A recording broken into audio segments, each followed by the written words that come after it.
But good morning. Good to see you here. I was going to run the red arrow this morning outside, and there was a police officer sitting right there just to teach me a lesson.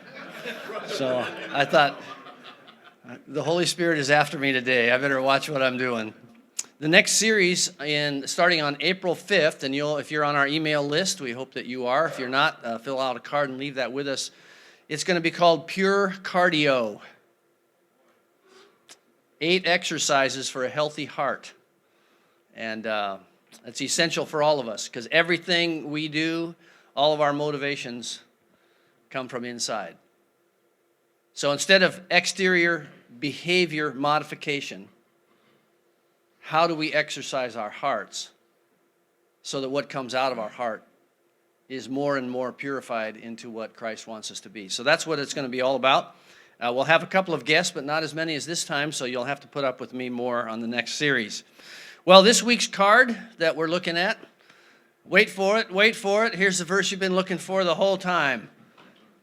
As iron sharpens iron, so one man sharpens another. That's why we began this whole experiment called Ironworks, and it's why we gather on Friday mornings and Wednesday evenings to sharpen one another. We desperately need that. And today I want to talk with you about being out there in traffic. I had a picture of a lizard on a highway.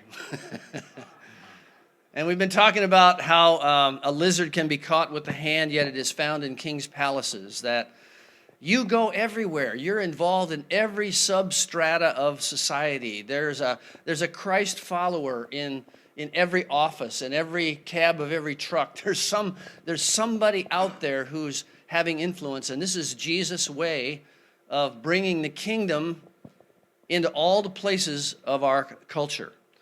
And you've heard me say many, many times, hundreds of times, we are the living church out there. And that's my vision for the church. That's my vision for the mission of the church.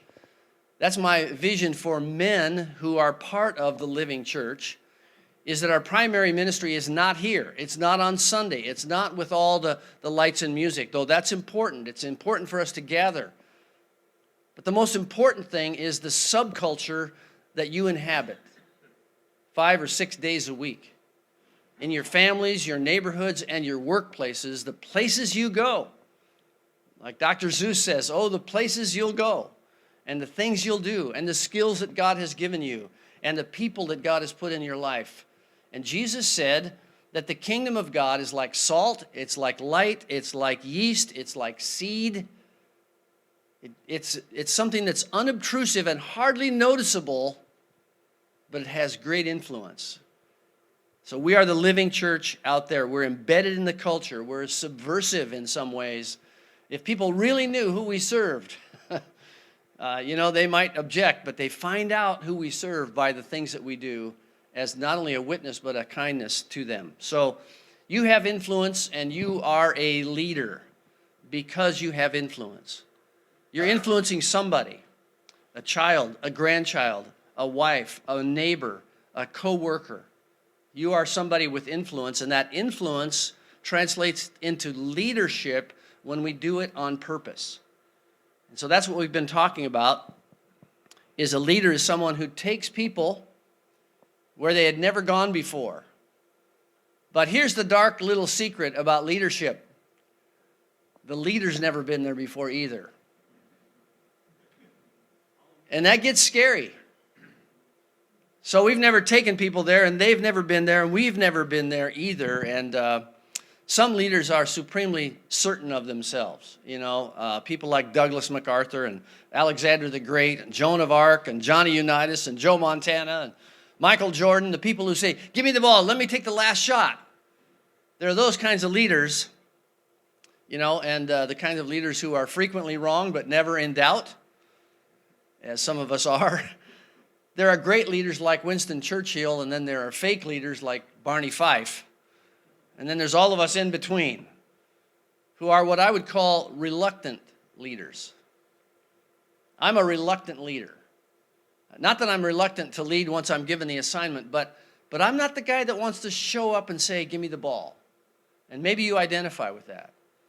I think there is a certain reluctance in every leader because leadership, we quickly discover, is not a perk. It's a responsibility. And sometimes it's a huge responsibility that makes us shrink back and say, I'm not sure I'm up for this. Or I've tried that before, and I've got a scar to show you how that went.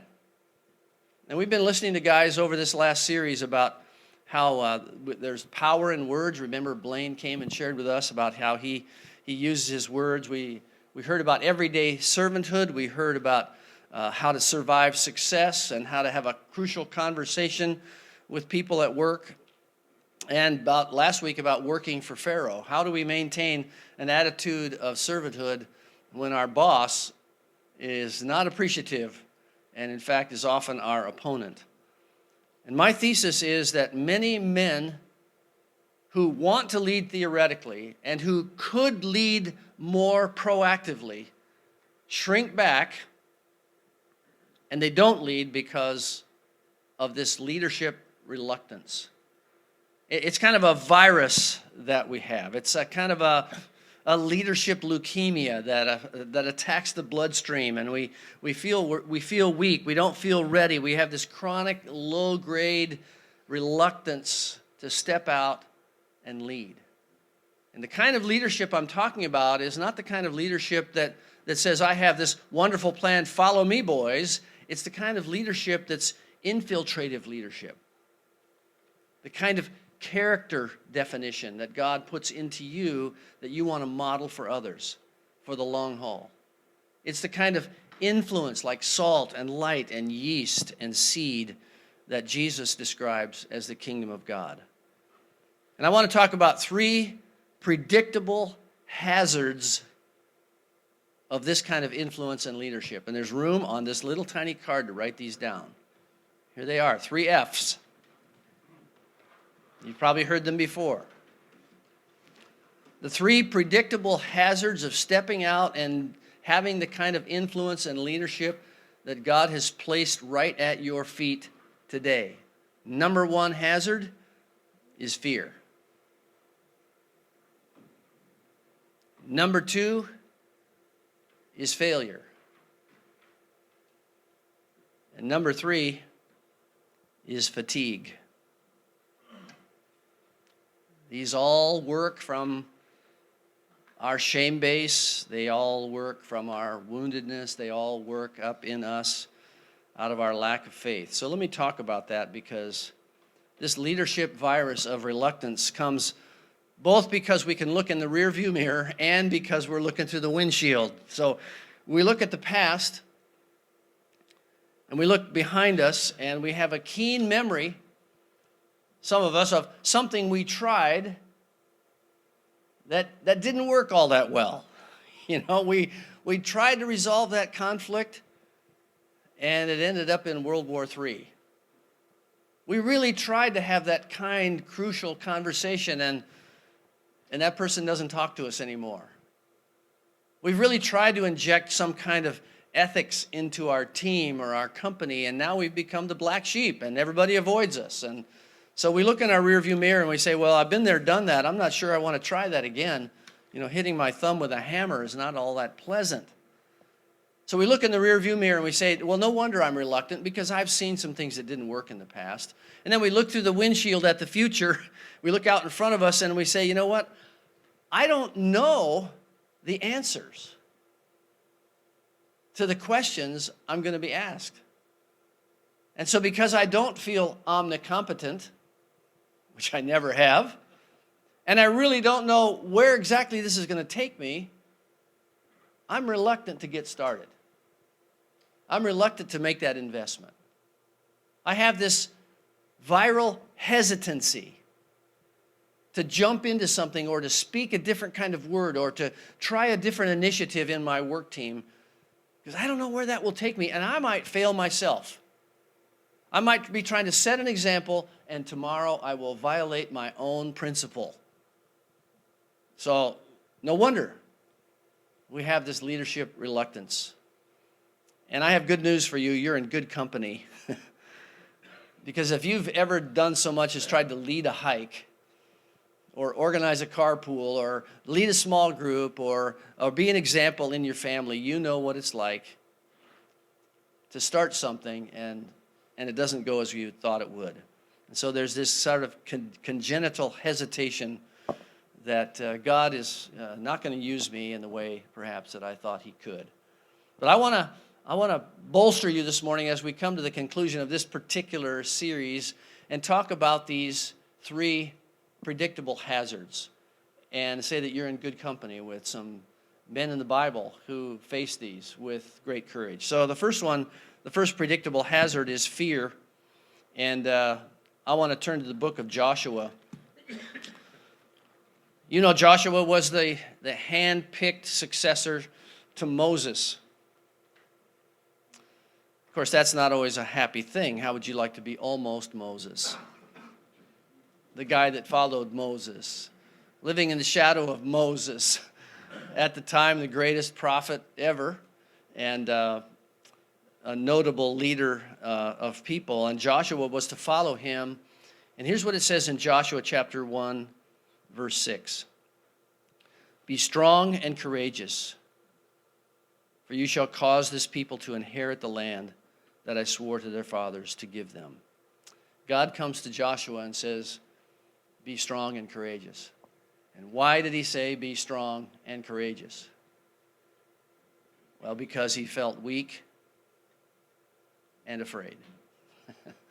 And we know that, we infer that quite confidently from chapter 1 of Joshua, because he says it again in chapter 1, verse 7. Only be strong and courageous. And then he says it again in verse 9, be strong and courageous. And then he says it again in verse 18, be strong and courageous. Why would he say that? Well, because Joshua has a predictable leadership virus called reluctance, and it comes out of fear. Fear that he's not the man. He's not enough. He can't get it done. He won't live up to the image that's painted for him. He won't live up to the person who preceded him. He doesn't have the same gifts. He doesn't have the same skills. And he doesn't know where he's going. They haven't been there before. He's never led 1 million people before. And so the simple turns into something scary, and the scary looks like something that's impossible. So I want you to think of something. I have no idea what this is. Something that God has been nudging you. Maybe it happened 3 weeks ago. Somebody said something in this session.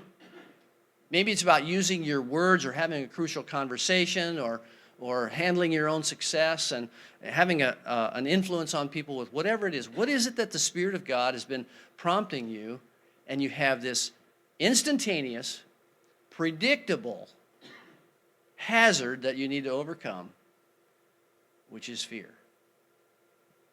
And fear and faith cannot coexist at the same moment. And God is calling you to look past this like he called Joshua and say, I know you're afraid and I know you feel weak, but I will go with you. And many of us think that fear is the reason not to lead. But actually, the opposite is true. Fear is the very reason that your leadership is needed. Because we have to walk into the unknown by faith. And fear is the greatest incentive for us to fall on our knees and pray and ask God, Lord, my work, my neighborhood, my family, this relationship, this thing you're calling me to is my assignment. This is my kingdom opportunity. And it's not some big program that you've called me to exercise. It's the simple acts that I need to do that will help me make an influence on the condition, on the situation I'm in. So fear is we need to get used to this. Fear is a constant mosquito buzzing around our ears and biting us whenever we set out to have influence. So you're not unusual. One of the greatest leaders in all history was told 4 times in the first chapter of the book named after him. And he said, in essence, God is saying, I know you have fear, And I know you feel weak. But you can do this with my help. So what is it that God is showing you? Here's another verse from Isaiah chapter 41, verse 10. Is Jim here this morning? He knows this one. Do not fear, for I am with you. Do not be dismayed, for I am your God. I will strengthen you. I will help you. I will uphold you with my righteous right hand. Fear is squashed by faith. And that's what God came and told Joshua. The second predictable hazard of your influence and your leadership is failure. You ever known any failure? Oh, yeah. We're going to have some discussion about that around our tables in a few minutes. You know, your idea was rejected. Your boss is more like Nebuchadnezzar than anybody else. Your kindness was twisted against you. Your words were quoted in the wrong place. Your email was forwarded. Your good intentions were misunderstood. Have you ever tried to do something that was right and good and proactive? It didn't work. Your software put a virus in the computer. Something you tried that you thought was going to be good didn't work, and everybody saw it. Have you ever known failure? Well, all of us have. Have you ever thought, now, this particular Valentine's gift is going to do it with my wife? Oh, I think I hit a nerve there. We have fresh memories of things we've tried, and they just died like a dead bird falling off the table, you know. Didn't work. Well, you know who knew a lot of failure was the man I just mentioned. His name is Moses. Moses graduated with a PhD from Egyptian University and was slated to be high in the kingdom, raised by Pharaoh's daughter and in the courts of Egypt. And then while he was on his trajectory in the election primary, and his name was out there on all the posters on the lawns to be the successor, he lost his cool one day, and he struck and killed an Egyptian. And so Moses spent the next 40 years running away. And we come to Exodus chapter 3, and we often remember this, but we don't often remember that Moses is now 80 years old. In Exodus chapter 3. And what happens in Exodus chapter 3? The burning bush. This is not a normal occurrence. A bush that's burning but not consumed, and God calls him to this burning bush and says, Moses, I'm choosing you. And what does Moses do? Moses reacts out of his artesian well of shame. And first he says, well, who am I? And by the way, who are you? And thirdly, I'm not the right guy. You should be talking to him, my brother Aaron.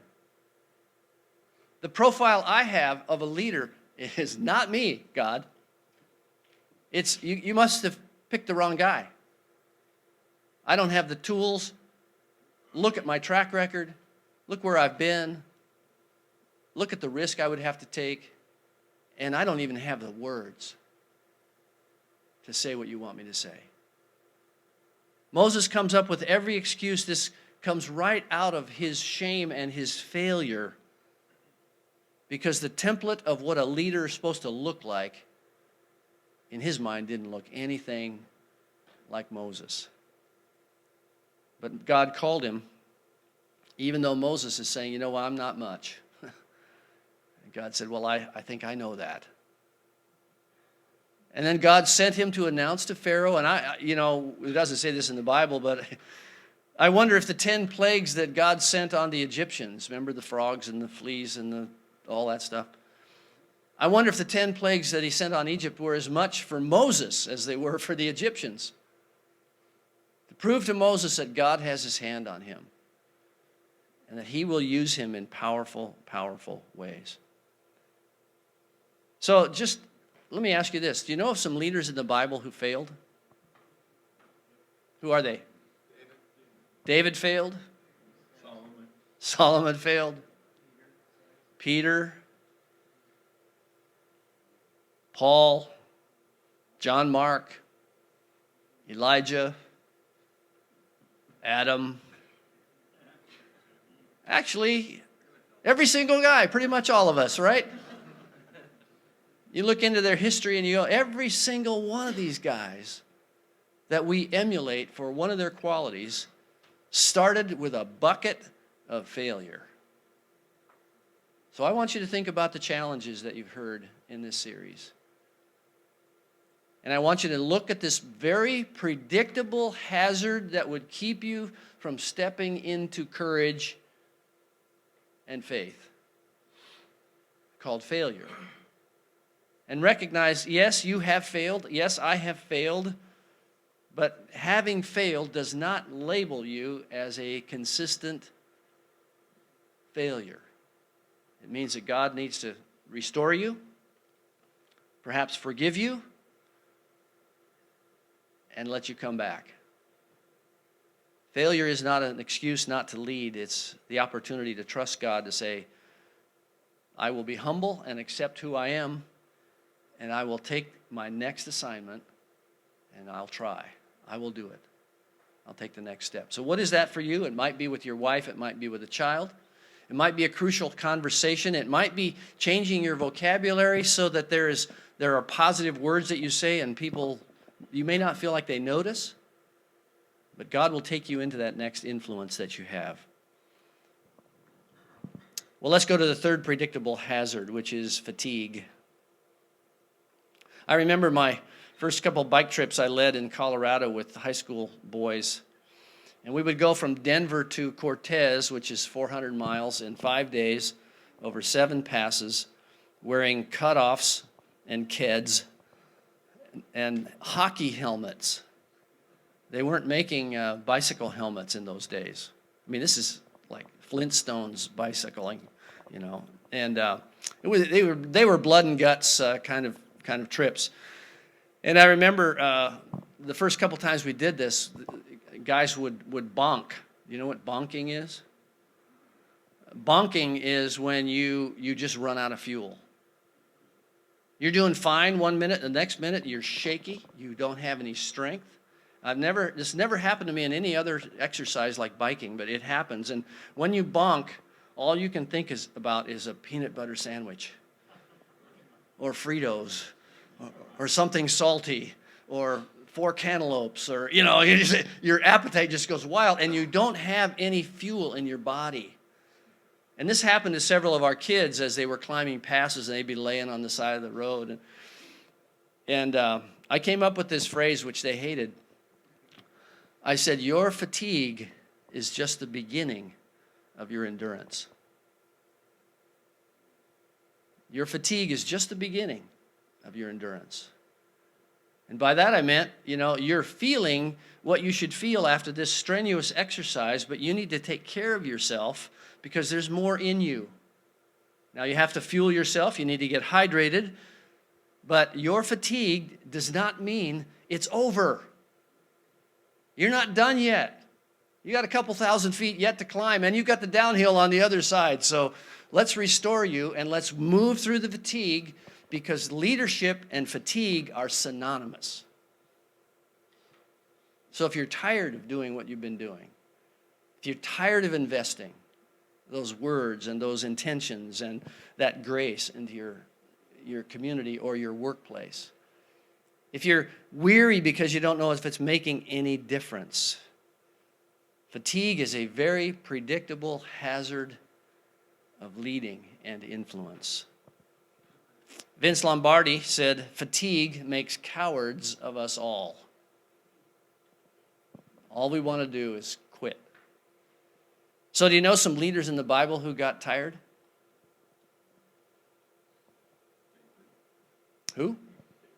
Well, yeah, all of them. Okay, but Moses got tired. Remember, they had to hold his arms up over the battle? All right, pretend you're in Sunday school. Do you know any leaders in the Bible who got tired? Elijah. Remember, this is a Sunday school answer. What are the two Sunday school answers? Prayer and Jesus. That's right. Jesus got tired. He went away to rest. And he needed his sleep and rest. And Jesus got tired. Paul got tired. Elijah got tired. In fact, Elijah is a classic case of clinical depression. On one day, he was defeating 500 priests of Baal and mocking them. The next day, he's whimpering in the desert and asking God to take his life because I'm the only one left. And God sent a woman to feed him and the ravens to feed him and restored him from his babbling fatigue. Leadership is servanthood, and you will get tired. It's a predictable hazard. Nobody has an endless well of energy. You will get tired. And by the way, there's a lot more in you than you first of all think, but you've got to be aware that when we get fatigued, we've got to do what we call self-care. And this is what God taught to Elijah. Often after your greatest victories and some of your biggest splurges of energy and accomplishment, you hit a lull, and it's depressing, it's hard, you feel tired, you wonder if it will ever happen again.